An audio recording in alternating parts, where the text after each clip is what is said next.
Is decluttering just about getting rid of stuff? Or is it something more? Something deeper? It's about confronting the stories your belongings tell, the weight of memories, and the bittersweet truth that time keeps moving forward. In today's video, we're going to talk about something that's often overlooked, the emotional side of decluttering, especially as we get older.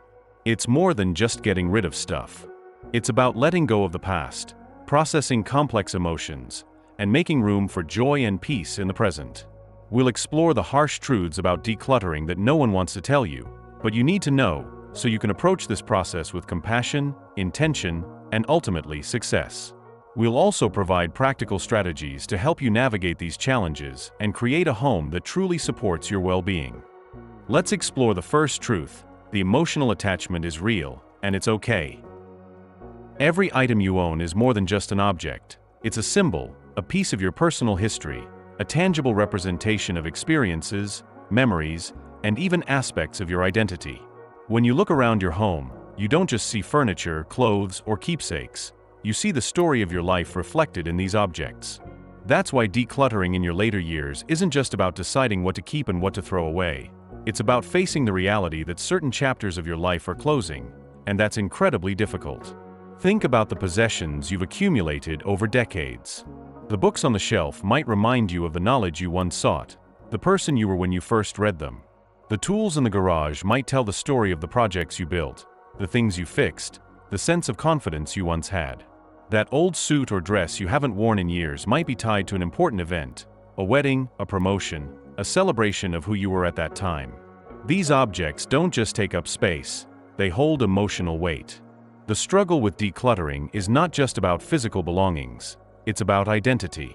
When you discard an object, you are, in a way, admitting that part of your life is over, and that's terrifying.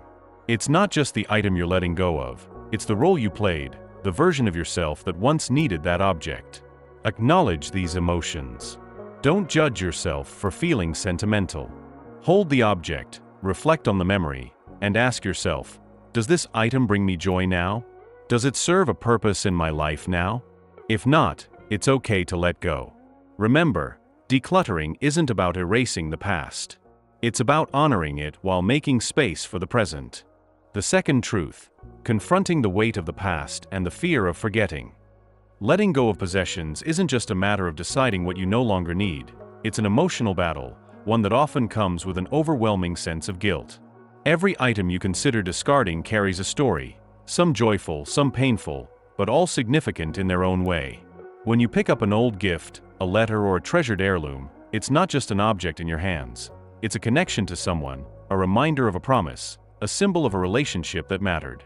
The idea of discarding it can feel like a betrayal, as if by letting go of the object, you're letting go of the person or the memory itself.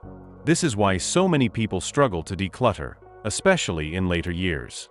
There's a deep fear that by removing something from your space, you're erasing a piece of history. But the truth is, keeping an object does not bring the past back. It does not keep a person alive. It does not preserve a moment in time. You might also feel guilty about being wasteful. You might look at an expensive coat you never wore and feel guilty that you didn't use it enough. Or maybe you were raised to believe that throwing things away is irresponsible, that everything has value. But keeping something out of guilt doesn't add value to it. An object sitting unused in your home does not honor its purpose. It only takes up space and weighs on your mind. The key to overcoming guilt in decluttering is understanding that memories, love, and respect are not stored in objects. They are stored in you. The impact people have on your life is not diminished by letting go of the things they left behind. By releasing unnecessary possessions, you are not discarding your past. You are making room for your present and allowing yourself to live with greater freedom and peace. Truth number 3: the challenge of passing things down and redefining your legacy. One of the most painful realizations when decluttering later in life is that the things you carefully saved, hoping to pass down to your children or grandchildren, may not be wanted. You might have held on to heirlooms, furniture, books, or collectibles, believing that one day they would find a place in the next generation's home. But when that moment comes, you may be met with indifference or even outright refusal.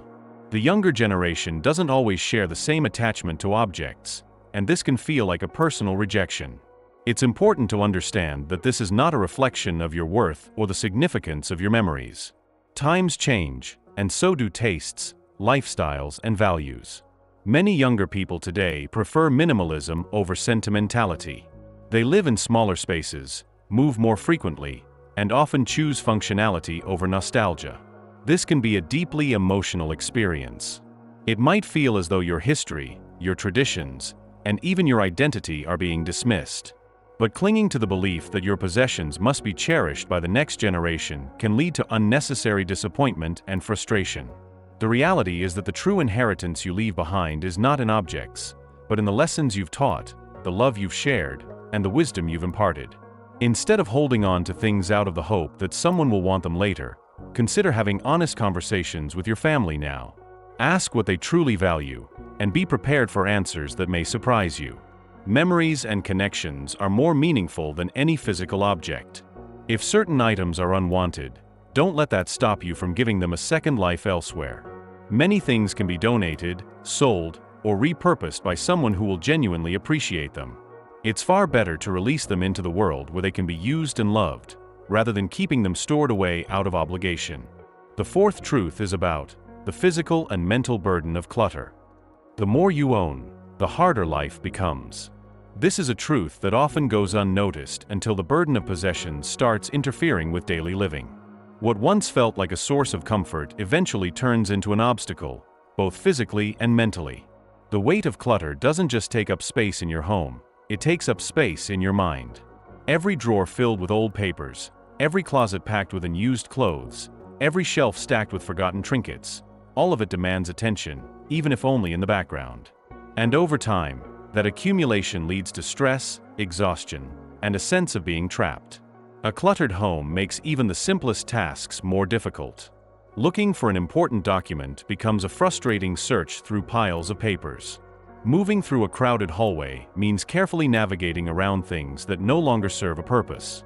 Cleaning takes longer as every surface is covered with things that need to be dusted, moved, or organized. What was once a space of comfort can start to feel like a burden, creating a constant sense of overwhelm. As people age, physical limitations also come into play. Bending down to reach the lower shelves, climbing a ladder to get something from storage, or simply maneuvering around furniture that no longer fits the space can become increasingly difficult. What once felt like sentimental treasures can slowly become hazards. Piles of books become tripping risks. Stacks of old newspapers gather dust and worsen allergies. A home that was once filled with memories begins to feel like an obstacle course, and when movement becomes restricted, independence starts to fade. But the weight of clutter is not just physical, it's psychological. Every item carries a decision. Should it stay? Should it go? What if it's needed someday? The mental load of constantly making these choices leads to decision fatigue, a sense of being overwhelmed by too many options. When the environment is cluttered, so is the mind. Studies have shown that excess clutter can increase anxiety, reduce focus, and even contribute to feelings of depression. A chaotic space makes it difficult to feel at peace. The brain craves order, and when it's surrounded by too much stuff, it struggles to find clarity. Letting go of unnecessary belongings is not just about tidying up, it's about reclaiming space, both physically and mentally. A home with fewer things is easier to navigate, easier to clean, and easier to enjoy. The air feels lighter, the mind feels clearer, and life becomes simpler. The idea that holding on to things provides security is an illusion. True security comes from the ability to move freely, to live without unnecessary burdens, and to focus on what truly matters. Decluttering is not about loss, it's about creating an environment that supports well-being, peace of mind, and a life that is easier to manage. The fewer things you have weighing you down, the more freedom you gain in return. Truth number 5. Decluttering as an ongoing process, not a one-time event. Decluttering is often seen as a one-time event, something you do when you finally have the time or energy to sort through everything you've accumulated over the years. But the truth is, it's not a single project, it's an ongoing process, one that requires constant decision-making and maintenance. The idea that you can declutter once and be done with it is an illusion, especially in a world where new things continue to enter your life, whether you intend them to or not. The reality is that if you don't actively manage what comes into your home, the clutter will return, sometimes even faster than before. One of the main reasons people struggle with maintaining a clutter-free space is that they focus only on removing things without addressing the habits that led to the accumulation in the first place. Even if you clear out an entire room, it won't stay that way unless you change the way you interact with possessions moving forward. This means being intentional about what you bring into your life and questioning whether something truly adds value before acquiring it. It also means setting boundaries, not just with yourself but sometimes with others who continue to give you things you don't need. Another difficult truth is that decluttering is emotionally exhausting, and that exhaustion doesn't disappear just because you've finished cleaning out a space. Sorting through a lifetime of belongings forces you to confront memories, past decisions, and even regrets. It's mentally taxing to repeatedly ask yourself whether something should stay or go, and for many people, that fatigue leads to avoidance. This is why clutter builds up again, because dealing with it requires a level of emotional energy that people aren't always prepared to give. The only way to make it sustainable is to integrate it into your routine, rather than waiting until things pile up to an overwhelming degree. Many people also underestimate just how much time it takes to truly declutter in a meaningful way. It's not just about taking a few hours on a weekend to clean out a closet. If you've spent decades accumulating possessions, it's going to take time to go through them properly. Rushing the process often leads to regret, either from discarding things too hastily or from keeping too much because you didn't have the mental clarity to make the right decisions. Accepting that decluttering is a long-term process allows you to approach it with more patience, making decisions with intention rather than urgency. The final challenge is accepting that even after you've decluttered, you will have to continue making decisions about your space for the rest of your life. There is no perfect endpoint where everything is settled forever.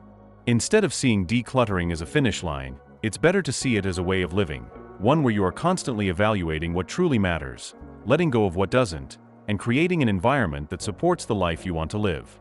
The freedom that comes from a clutter-free space isn't a one-time reward. It's something that must be maintained day by day, choice by choice.